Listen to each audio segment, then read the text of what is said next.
Hi friends, आप सभी का बहुत बहुत स्वागत है मेरे चैनल में। आज की मेरी रेसिपी हरीरा की है। हरीरा जो कि ड्राई फ्रूट्स, कुछ मसाले और गुड़ का एक ऐसा कॉम्बिनेशन होता है जो कि हमारी हेल्थ के लिए बहुत अच्छा होता है, जिसे न्यू मदर्स को दिया जाता है। लेकिन विंटर सीजन में ये न्यू मदर्स के साथ साथ बाकी सभी फैमिली मेम्बर्स के लिए भी बहुत ही ज़्यादा यूज़फुल होता है। आज मैं आपके साथ हरीरा बनाने की दादी नानी के ज़माने वाली रेसिपी शेयर करूँगी। इस तरह से बनाया हुआ हरीरा कई महीनों तक प्रिजर्व रह सकता है। तो हरीरा बनाने के लिए सबसे पहले हमें चाहिए कुछ मसाले। मसालों में मैंने यहाँ पर लिया है 5 छोटे चम्मच सौंठ पाउडर, जिसे कि ड्राई जिंजर पाउडर भी कहते हैं। ये आपको मार्केट में सभी ग्रोसरी स्टोर्स पर इजीली अवेलेबल हो जाएगा। 5 छोटे चम्मच ही मैंने यहाँ पर हल्दी पाउडर लिया है। 2 छोटे चम्मच से थोड़ा सा ज़्यादा मैंने यहाँ पर ली है अजवाइन। अजवाइन की क्वांटिटी हमें बाकी मसालों के कंपैरिजन में कम रखनी है। मैंने यहाँ पर सौंठ पाउडर, हल्दी पाउडर और जीरा, इन तीनों की क्वांटिटी 5 छोटे चम्मच रखी है। और वहीं मैंने अजवाइन की क्वांटिटी 2 छोटे चम्मच से थोड़ा सा ज़्यादा रखी है। ज़्यादा क्वांटिटी में हरीरा बनाने के लिए आप मसालों की क्वांटिटी बढ़ा सकते हैं। मैंने यहाँ पर करीब 12 से 14 ली हैं पीपल। ये बड़ी पीपल हैं, ये भी हमें हेल्दी रखने के लिए बहुत यूज़फुल होती हैं और ये सभी ग्रोसरी स्टोर्स पर इजीली अवेलेबल भी हो जाती हैं। सौंठ पाउडर, हल्दी पाउडर की तरह से ही अजवाइन, जीरा और पीपल को भी ग्राइंड करके हमें इनका पाउडर तैयार करना है। तो इसके लिए हम एक ग्राइंडिंग जार लेंगे और उसमें इन सभी चीज़ों का एक पाउडर बनाकर तैयार करेंगे। पहले के ज़माने में जो दादी नानी हरीरा बनाया करती थी, बेसिकली उनका तरीका ये था कि वो सारे मसाले साबुत लिया करती थी और फिर उन मसालों को सिलबट्टे से ग्राइंड कराया करती थी। जब हम किसी भी मसाले को ताजी ग्राइंड करके लेते हैं तो उसका टेस्ट और फ्लेवर दोनों ही बहुत ही बढ़िया रहते हैं। लेकिन आज ना तो किसी के पास वक्त है और ना ही किसी के पास सिलबट्टे, इसीलिए हम बाकी के मसालों को भी मिक्सी से ही ग्राइंड करेंगे। मैंने यहाँ पर जीरा, अजवाइन और बड़ी पीपल को भी ग्राइंड कर लिया है। हमारी जो दादी नानी होती थी वो तो मसालों को सिलबट्टे पर थोड़ा थोड़ा पानी ऐड करके ग्राइंड कराया करती थी ताकि भूनते समय वो जले नहीं। लेकिन यहाँ पर हम मसाले पाउडर फॉर्म में ले रहे हैं, इसीलिए भूनते समय इन मसालों को जलने से बचाने के लिए इनको हम एक बाउल में ट्रांसफ़र करके इसमें थोड़ा दूध ऐड करेंगे। दूध की जगह पर आप पानी भी ऐड कर सकते हैं। मसालों में दूध ऐड करके इसका एक पेस्ट जैसा तैयार करना है। मसालों का ये जो पेस्ट है रखने के बाद ये थोड़ा सा थिक हो जाता है, इसीलिए यहाँ पर पेस्ट की कंसिस्टेंसी हमें थोड़ी सी लिक्विड ही रखनी है। दूध ऐड करके इस तरह से मसाला पेस्ट रेडी करने से हरीरे का टेस्ट अच्छा रहता है। तो ये मसाला पेस्ट रेडी हो चुका है और इसे अब हम साइड में रख देते हैं। अब हम बढ़ते हैं नेक्स्ट प्रोसेस में। अब मैंने यहाँ पर लिए हैं 50 ग्राम अंजीर, जिससे कि हीमोग्लोबिन बहुत ही जल्दी बढ़ता है और ये हमारी डाइजेस्टिव सिस्टम को भी अच्छा रखते हैं। लेकिन ये अंजीर इस तरह की रस्सी में बंधे हुए आते हैं, इसीलिए इसमें रस्सी के रेशे चिपक जाते हैं। तो इसके लिए रस्सी से अलग करके अंजीर को अच्छी तरह से वॉश करके लेना है। अंजीर को मैंने पानी से अच्छी तरह से वॉश कर लिया है। अब अंजीर को हम छोटे पीसेस में चॉप करेंगे। अंजीर को मैंने छोटे पीसेस में चॉप कर लिया है। अब हम बढ़ते हैं नेक्स्ट प्रोसेस में। यहाँ पर मैंने लिया है एक पैन और इस पैन में मैंने घी या ऑयल कुछ भी ऐड नहीं किया है। अब इस पैन में मैं 50 ग्राम मखाने ऐड करूँगी। मखाने को हम लो मीडियम फ्लेम पर ड्राई रोस्ट ही करेंगे, क्योंकि मखाने घी या ऑयल को बहुत ज़्यादा एब्जॉर्ब कर लेते हैं।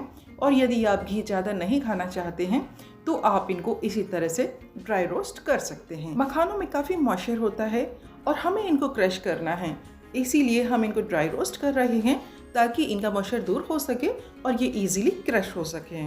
मखानों को लगातार स्टिर करते हुए करीब 4 मिनट हो चुके हैं और अब इनका कलर भी चेंज हो चुका है। अब एक मखाने को क्रश करके हम चेक कर लेते हैं। मखाना जब अच्छी तरह से रोस्ट हो जाता है तो इसी तरह से क्रश हो जाता है। यदि मखाने में ज़रा सा भी मॉइस्चर रहेगा तो मखाना इस तरह से क्रश नहीं होगा। तो ये मखाने अब अच्छी तरह से रोस्ट हो चुके हैं। सेम पैन में ही अब हम एक बड़ा चम्मच देसी घी ऐड करेंगे और घी के मेल्ट होते ही हम इसमें ऐड करेंगे 50 ग्राम बादाम।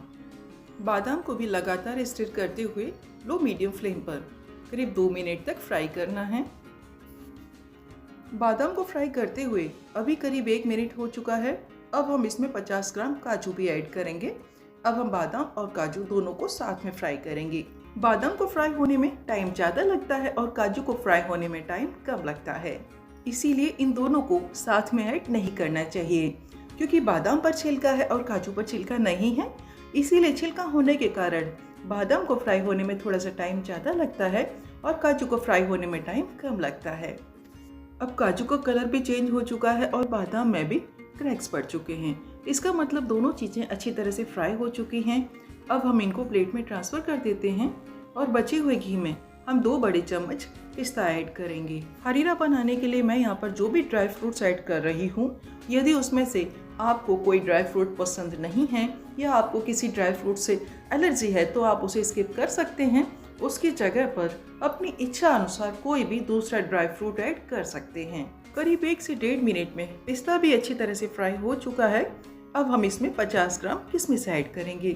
किशमिश को बिल्कुल लो फ्लेम पर फ्राई करना है। किशमिश को फ्राई होने में बहुत ज़्यादा वक्त नहीं लगता है, ये बहुत ही जल्दी फ्राई हो जाती है। 1 मिनट से भी कम में ये बिल्कुल पॉपकॉर्न की जैसे फूल जाती है। अभी पूरा 1 मिनट भी नहीं हुआ है और आप देख सकते हैं किशमिश बहुत ही बढ़िया ढंग से फूल चुकी हैं।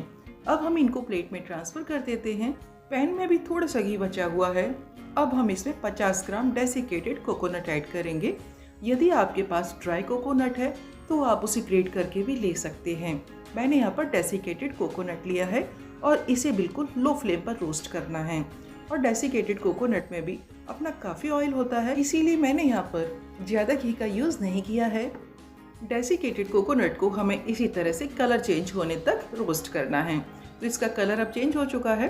अब इसे हम प्लेट में ट्रांसफ़र कर देते हैं। डेसिकेटेड कोकोनट को रोस्ट करने के बाद पैन का घी पूरी तरह से खत्म हो चुका है, इसीलिए अब हम 1 बड़ा चम्मच देसी घी और ऐड करेंगे। घी के अच्छी तरह से मेल्ट होने के बाद अब हम इसमें अंजीर ऐड करेंगे। अंजीर को भी लो मीडियम फ्लेम पर करीब 1.5 से 2 मिनट तक फ्राई करना है। अंजीर को फ्राई करते हुए करीब 2 मिनट हो चुके हैं। अब इसे भी हम प्लेट में ट्रांसफ़र कर देते हैं। अब मसालों को फ्राई करने के लिए बचा हुआ पूरा घी ऐड करेंगे। हमने यहाँ पर हरीरा बनाने के लिए कुल 120 ml घी लिया था, तो अब ये पूरा घी हमने यहाँ पर ऐड कर लिया है।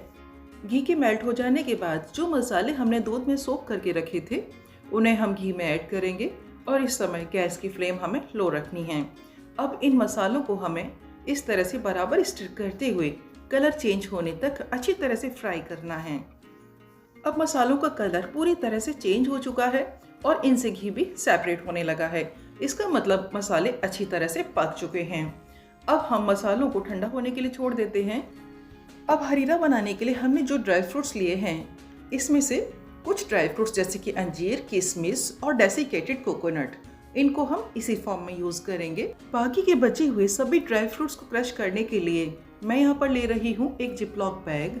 जिपलॉक बैग की हेल्प से आप बहुत ही कम टाइम और एनर्जी खर्च करके इनको बहुत ही आसानी से क्रश कर सकते हैं। मखानों को जिपलॉक बैग में ट्रांसफ़र करके आप इस तरह से बेलन की हेल्प से 1 मिनट से भी कम में इनको बहुत ही अच्छे ढंग से क्रश कर सकते हैं।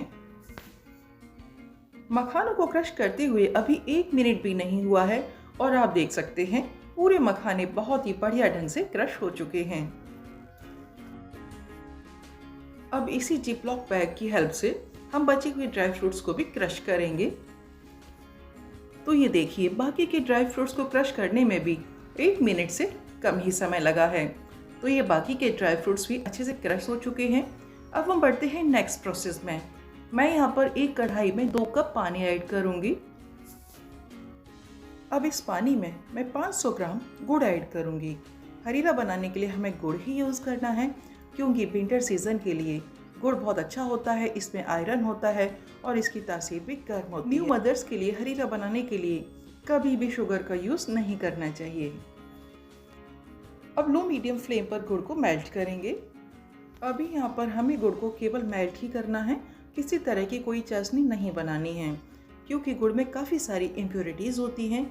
इसीलिए गुड़ के मेल्ट हो जाने के बाद इसे एक बार हम स्ट्रेन करेंगे। अभी गुड़ पूरी तरह से मेल्ट हो चुका है, तो अब इसे हम स्ट्रेन करेंगे।